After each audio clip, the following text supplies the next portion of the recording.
The Charwich-Koniinge Letters, Book 1. Cambria, High Rock. My dear Koniinge, I hope this letter reaches you in Sadrit Mora. It's been many weeks since I've heard from you, and I hope that the address that I have for you is still up to date.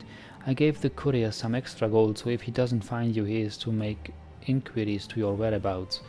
As you can see, after a rather tedious crossing, I have at long last made my way from Horian to my favorite principality in High Rock, surprisingly literate and always fascinating Cambria. I at once ensconced myself in one of the letter libraries here, becoming reacquainted with the locals and the lore. At the risk of being overly optimistic, I think I might have struck on something very interesting about this mysterious fellow Hadwaf Nathwir. Many here in town remember him, though few very fondly. When Hadwaf Nathwir left, so too did a great plague. No one thinks it a coincidence. According to my contacts here, Azura is not the only master. Is not his only master. It may be that when he summoned forth the Daedra and accepted her star, he was doing so for someone named Baliasir. Apparently Nathwir worked for this Baliasir in some capacity, but I never could find out from anyone exactly what Baliasir's line of business was, nor what Nathwir did for him.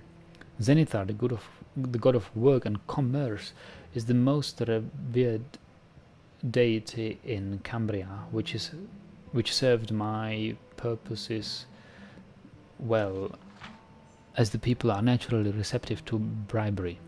Still, it did me a little good. I could find nothing specific about our quarry. After days of inquiry, an old crone recommended that I go to a nearby village called Grimtry Garden and find the cemetery caretaker there. I set off at once. I know you are impatient when it comes to details and have little taste for Breton architecture, but if you ever find yourself in mid-High Rock, you owe it to yourself to visit this quaint village. Like a number of other similar towns in High Rock, there is a high wall surrounding it. As well as being picturesque, it's a remnant of the region's turbulent past and a useful barrier against the supernatural creatures that sometimes stalk the countryside.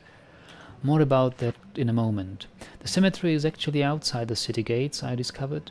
The locals warned me to wait until morning to speak to the caretaker, but I was impatient for information and did not want to waste a moment. I trekked through the woods to the lonely graveyard and immediately found the shuffling elderly man who was the caretaker. He bade me leave that the land was haunted, and if I chose to stay, I would be in greatest danger. I told him that I would not go until he told me what he knew about Hadwaf Nathwir and his patron Baliasir. On hearing their names, he fled deeper in the jumble of broken tombstones and decrepit mausoleums. I naturally pursued. I saw him scramble down into an enormous crypt and gave chase. There was no light within, but I had planned enough to bring with me a torch. The minute I lit it, I heard a long, savage howl pierce the silence, and I knew that the caretaker had left quickly, not merely because he feared speaking of Nathwir and Baliasir. Before I saw the creature, I heard its heavy breath and the clack of its clawed feet on the stone, moving closer to me. The werewolf emerged from the gloom, brown and black, with slavering jaws. Looking at me with the eyes of the cemetery caretaker, now given only to animal hunger, I instantly had 3 different instinctive reactions. The first was, of course, flight. The second was to fight, but if I fled, I might never find the caretaker again and learn what he knew. If I fought, I might injure or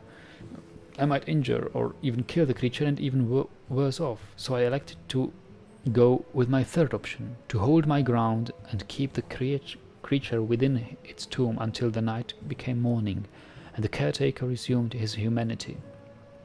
I have sparred often enough unarmored, but surely never with so much at stake, and never with so savage an opponent. My mind was always on danger, not only of injury, but the dread disease of lycanthropy. Every rake of its claw I parried, every snap of its foaming jaws I ducked.